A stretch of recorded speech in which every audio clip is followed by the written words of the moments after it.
Good evening, viewers. My name is Imran. I'm a UK and international tax specialist. Once again, I'm here with another interesting video. In this video, I will explain exempt employment benefits. This is the part 2. I already uploaded part 1 because the list of exempt employment benefits is very long. So therefore, I had to make 2 separate videos. So in this video, I have included those exempt employment benefits which were not included in the part 1. So very useful information for students, employer and employee plus professional. So stay with me because you don't want to miss any information. And do not forget to subscribe to my channel because I will be making more interesting video related to tax, financial reporting, financial management and performance management. This topic is highly tested in ACCA, ACA, and CTA exam. It is also helping employers and employees in understanding the relevant exemption available on provision of certain benefit. This video is with illustration, which will make it very easy for viewers to understand the concept. This is related to UK taxation only if you're studying UK tax or you're practicing UK taxes. So this information is useful for you. So let's start with employer provided child care. Very useful, very important. The provision of a creche or a nursery by employer for their employee children is exempt or tax exempt. The requirement is that employer must provide premises in which the nursery operates. The employers can join together to share in providing a nursery. The child must be stepchild of the employee, or the employee has parental responsibility until 1st September following their 15th birthday. It must be open to all employees. If the conditions are not satisfied, then exemption is not available. Child care voucher. So this is different than provision of nursery. In this case, the employer gave voucher to employee to cover the cost of the child care. So this scheme is closed for new entrant from 5th of October 2018. So there's no further entry. The employee joined the scheme before the closure date can continue to benefit as long as employer continue to offer the scheme or until employee leave the employer. If employee joins a scheme on or after 6th of April 2011 and before 5th of October 2018, the exemption is £55 per week for basic rate taxpayer, £28 per week for higher rate, and £25 per week for additional rate taxpayer to ensure the higher and additional rate taxpayer receive the same amount of income tax relief available to basic rate taxpayer. So you have to remember this for your exam. Also important, workplace parking provision is tax exempt benefit. The exemption is also extended to the cost of a season ticket at public car park close to work. Provision of motorcycle or bicycle spaces at or near work is not subject to income tax. It means they are also exempt or tax exempt.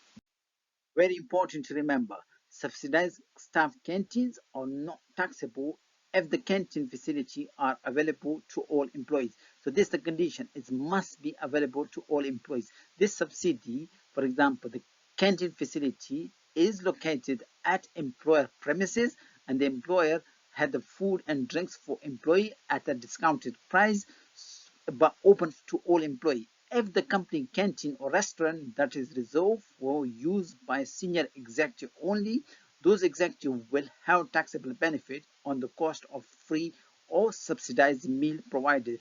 This must be open to all employees, not just only for senior executive or director or senior manager. If that is the case, they will be subject to income tax.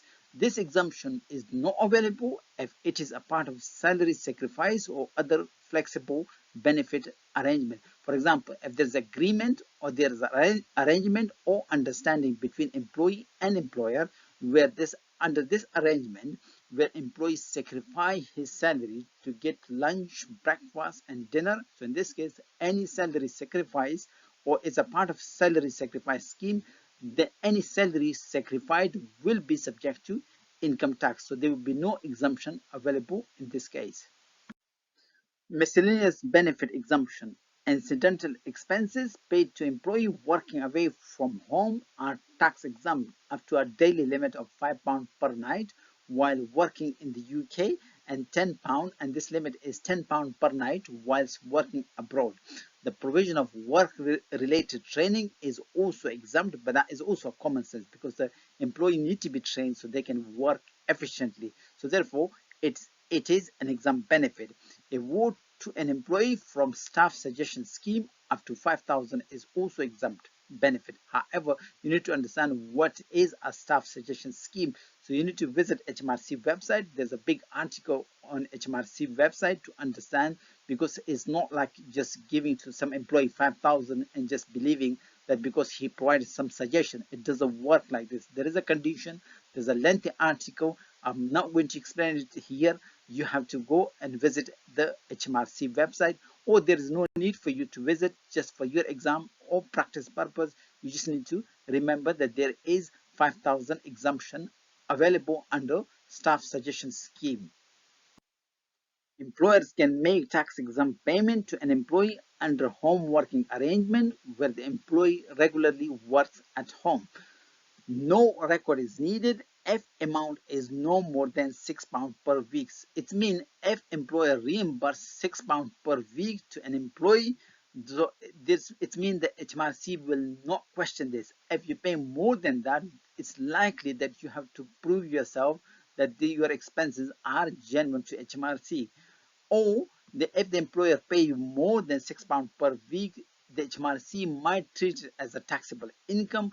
If you can't show or you can't prove that you spend more than £6 per week, or you can't show your bills, or there will be, you have to show why did you claim more than £6 per week in case if the HMRC asks you. However, if you're claiming £6 per week or your employer reimburse you at the rate of £6 per week, so there is no need for you to show any record to the HMRC.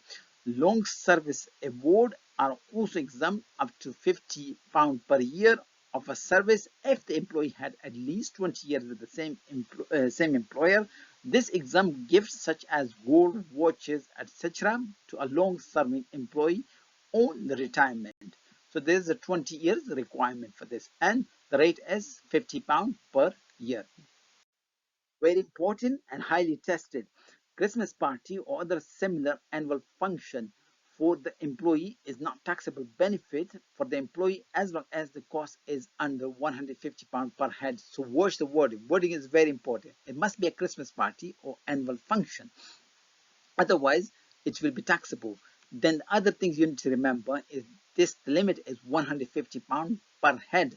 So watch the second paragraph, very important. If the employer spends £180 per head, each employee will be taxed on the full £180 per head for themselves or any of their family member who attended, not just the excess over £150.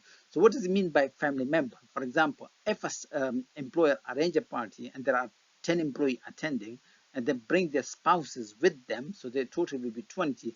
So the way it's work is you need to add the cost of the total party divided by number of attendee, not just number of employee. This must be number of attendee. Make sure that you include their wives too.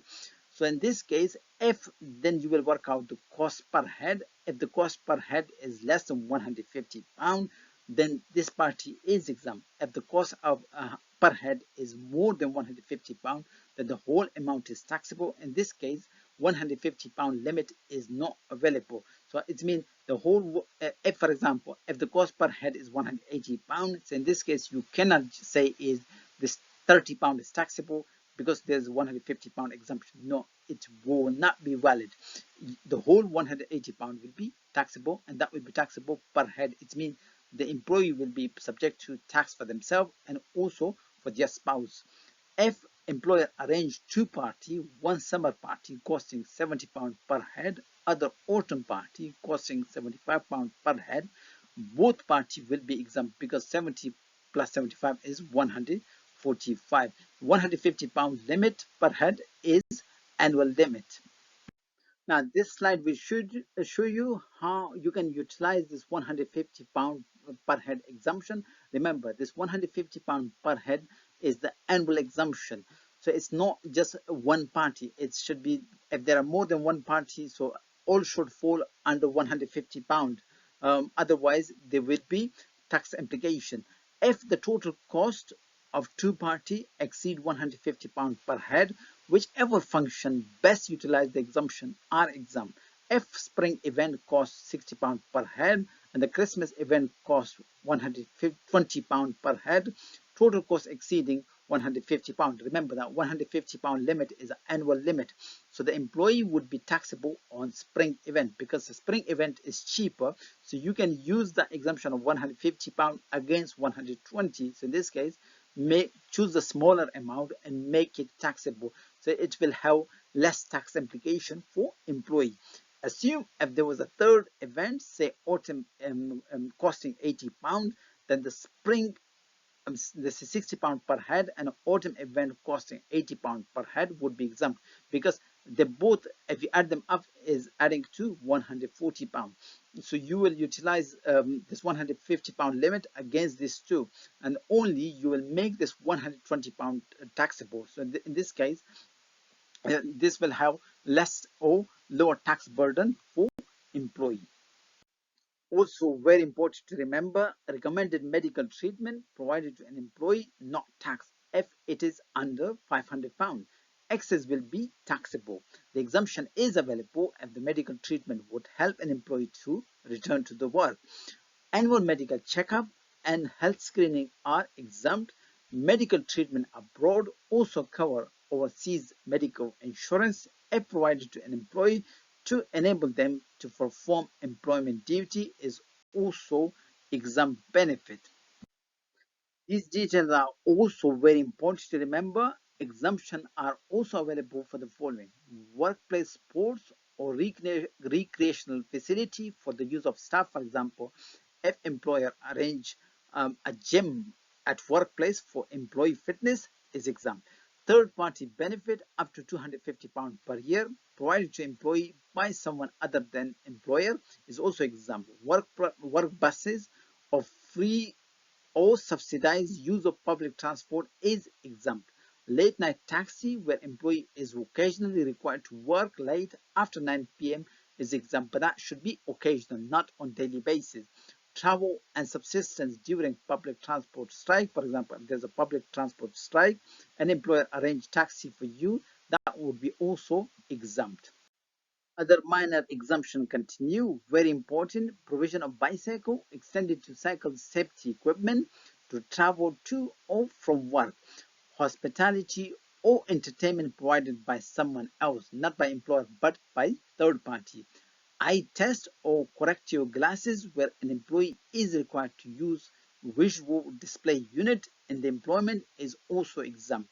Asset or services provided to protect the employee from special threat to their personal security because of the nature of business. For example, an asset is given to a security guard or a policeman, or a safety equipment is given, or there's a safety jacket, or there's a bulletproof jacket to someone whose nature of job is to protect their bosses or to protect public, and they were given this bulletproof jacket.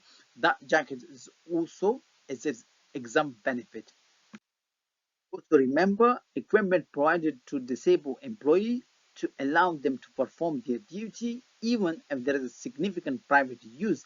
Normally, if an employee is given an asset or table or chair or furniture for private use, there will be tax implication. However, if an employee is disabled, so if equipment provided to disabled employee to allow them to perform their duty, even if there's a significant private use, is exempt. Transport, even provision of car for disabled employee for home to work is exempt. If there's a provision of car to another employee and taking that car to their homes, it means there's a private usage. So this will have tax implication. The employee will be subject to income tax and the employer will pay employer NI. However, for disabled employee, even a provision of car for disabled employee for home to work is exempt. As I said, the list is very long. So fee paid for certificate shows criminal record checks such as DBS check is exempt. Some employer would require to you require you, because of the nature of the job, that they would need to do criminal checks on you. This called a DBS check. So this a fee paid for certificate shows criminal record is also exempt. For example, if employer pay that fee, there's certain fee like 30-40 pounds. If employer pay on employee behalf, is exempt. Provision of charging facility, including electricity to employee recharging all electric or plug-in hybrid vehicle at or near the workplace where the facility are made available generally to employee is exempt. Exemption for trivial benefits, highly tested, usually come in exam or even in practice as well. If the cost to employer does not exceed £50, then it is exempt. If the cost exceeds £50, the whole amount will be taxable. It cannot include cash or cash voucher and cannot be a part of a salary sacrifice scheme. And it cannot be alcohol or tobacco. Example would be flowers on employee birthday or birth of employee child. Trivial benefits continue. Also remember the average cost of providing the benefit can be compared to the £50 limit.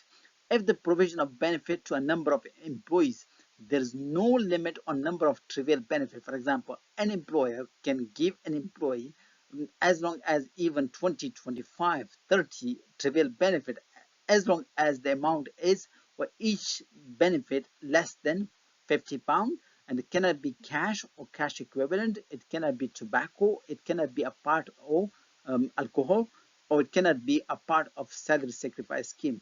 There's no limit on the number of trivial benefit that can be provided in the tax year, except where individual is a director in a closed company, and in this case there's an annual cap of £300 per year.